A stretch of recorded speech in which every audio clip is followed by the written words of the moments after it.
Hello everyone, welcome to another mini blog. আগের দিন তো তোমাদেরকে বললাম যে আমরা ঋষিকেশ থেকে গঙ্গা আরতি দেখে আবার হরিদ্বার ফিরেছি। তারপরের দিন সকালে আমরা চলে গেছি বৃন্দাবন।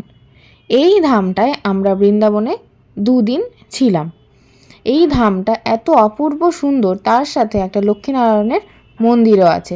সেই মন্দিরটায় সন্ধেবেলায় সুন্দর আরতি হয়। তারপরের দিন সকালবেলায় আমরা বৃন্দাবনে চলে গেলাম কিছু সাইট সিন দেখার জন্য।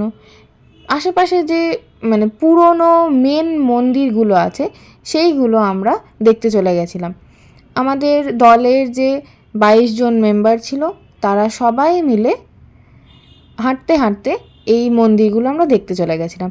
এই যে বয়স্ক মানুষটিকে দেখলেন, উনি হচ্ছে আমাদের লোকাল গাইড।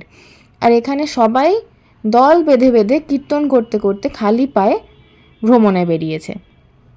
এরকম করতে করতে একটা একটা করে মন্দির দেখতে দেখতে আমরা সেই মেন জিনিসটা দেখতে পেয়ে গেলাম, যেটা হচ্ছে সোনার তাল গাছ।